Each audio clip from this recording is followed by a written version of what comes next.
Why? Because I got folks staying up upstairs above me. I don't want to wake them up. However, this was a very exciting game to be at.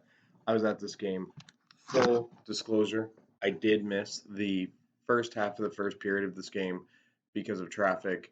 I would have gotten there on time if my flights hadn't have messed up and caused me to show up here 8 hours later than I intended. I was on vacation. Not important.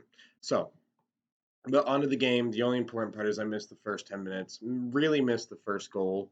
I could have watched them in highlights, but I don't think I needed to because going into this game, I think Carolina was more looking to feel out the Rangers in game one than the Rangers were. Rangers were just ready to go. Carolina wasn't. Carolina thought there was going to be a feeling out process similar to what St. Louis and Colorado had and the Battle of Florida. So, and they outplayed Carolina for 2 periods. Carolina just made sloppy mistakes. I don't think Carolina played terrible, like a lot of people said. I just think they weren't clicking. And I've said that a lot because I think Carolina is a good team. They sometimes struggle to quit to click. You know, they were making one pass too many in the offensive zone, or they weren't making enough passes in the offensive zone, and it was one or the other. You know, Seth Jarvis gets a big break, and Keandre Miller's able to come back and tackle him, and Keandre Miller did have a good game. So Keandre Miller with the hit of the playoff series so far, but we're only one game in. The hit of the playoffs is Sveshnikov's, by the way, but we'll get into that. Maybe I'll give out like end of playoff run awards or something like that. But honestly, Carolina, I think, yeah, they weren't playing to themselves again, which I've said a lot about them in games that they've lost, except this time I'm saying about a game that they would later win. And I'll get into that later, and I'll get into why this honestly feels like a really impressive win all around. But Rangers came in and they did dominate Carolina, but I don't think it was because Carolina was playing bad. They just weren't playing as good as they could. They weren't making crisp passes. They weren't I mean, they weren't having that extra step either, which I've criticized Carolina. That's become a reoccurring thing in this playoffs. You can't do that. So, but they were able to stick lifts and everything, and that was the case for the first 2 periods. I'm thinking, oh man, I'm having a fun time being at this game.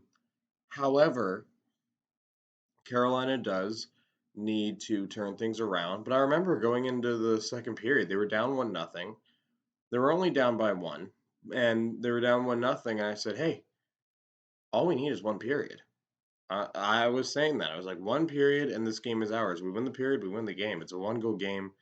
We have some of the best firepower in the league in Svechnikov, Aho, Seth Jarvis now, because Seth Jarvis, he was the highlight for me. One of the highlights. We'll get into the other highlight later, which I think you all know who that's going to be. But Seth Jarvis, I think, when Carolina was playing bad, was the real highlight. He was making stuff happen. Seth Jarvis now has become amazing firepower.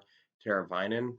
I will say, I think Brett Pesce specifically didn't play as good as he could, and Brett Pesce is probably our second best defensive defenseman. I mean, that's not saying much. He's one of our better defensemen, probably top three. He's just that four we have is like clicking really well right now, and he's a big part of that four. So if Brett Pesce's not playing well, he's one of those players. He's not playing well. The whole team isn't going to be playing well. So you have that. However, Carolina comes in the third period and they play to their potential, and the Rangers cannot handle it. They come in, they dump the puck, they're forechecking great, and they dominate the period. They push. The Rangers do have a push in that period. They do. And they get close at certain points in the game. However, Carolina's still able to come back and keep pushing. Their push in the third period was legitimately unstoppable. It's just the only reason they didn't get more than one was A, the post, which Shesterkin needs to thank the post, and Shesterkin's a top three goalie in the league. So, yeah, he's gonna make more saves than he should, but Carolina kept pushing, and Aho gets one in, and that really was the game. I don't know what it was, but ever since then, Carolina kept pushing. I think the Rangers got close, but they just really could not. There was something about it. Like that goal really just turned everything around. Carolina pushed. The Rangers were probably thinking, we hang on, we win the game, we get the split. And Aho scored a big goal for him. I think probably his biggest of the playoffs so far. Correct me if I'm wrong, but I think it is. I got a cat walking around here. But yeah, and going into overtime, bought tickets to the game and everything. I got unlucky in that my section was one of the ones with like the one section that was more Rangers than Hurricanes fans. That was annoying. I was almost like an away fan at this game, even though most of the building was rooting for Hurricanes. It was just my luck. I even talked to a Rangers guy about it. Nothing but love for fellow hockey fans. I'm of course a Hurricanes fan, but hey, they're cheering for their team. Have fun doing it. So, but anyway, yeah, but that was the only part that was annoying. But yeah, and then I looked at some of the Rangers fans' faces, and I could tell going into overtime if the fans aren't, even remotely excited, they're just nervous. And the Hurricanes fans are, all right, let's go. Like I was shouting, let's go, with everybody. In the locker room, it just like it really did kind of like it. You could really just feel it in the fans. Like the momentum was 100% Carolina side, long change, and I just said Carolina needs to keep the momentum. Just get pucks deep, and they did. They kept pucks deep. Ian Cole, like inner, channeling his inner Nicholas Wallin. It's a huge clutch winner. Huge win. I think this was a huge win because the Rangers, because it showed that when Carolina, again with Boston, this is why I knew Carolina should and did ultimately win the series against Boston.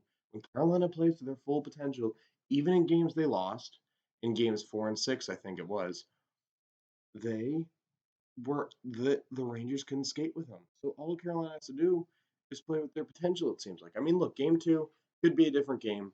It's one game out of four that you need to win. So yeah, like it's not being like, oh, we have the series won. Let's not start saying that and everything. But it's a really great step in the right direction towards getting that because now they know what they need to do.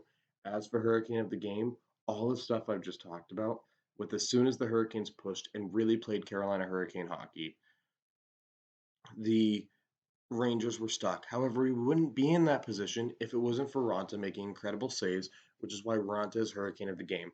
He held on for those 2 periods, played phenomenal hockey, and just took this game on his hand. He dueled Shesterkin, and I would say ultimately got the better of Shesterkin in this game.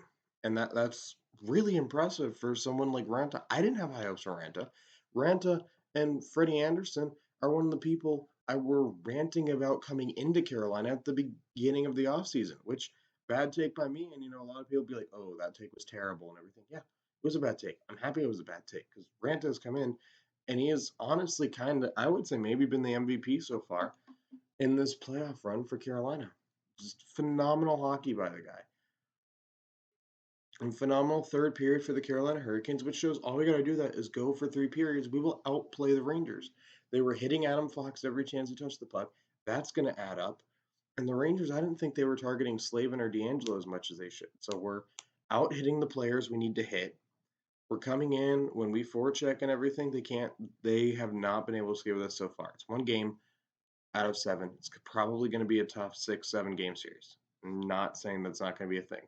However, Carolina has shown once again that their forecheck is really, really hard to play against when they do it to its full potential. So that's it with this one. Great stuff for this game. Great stuff. And I'll see you guys in the next for game 2. 5 down, 11 to go.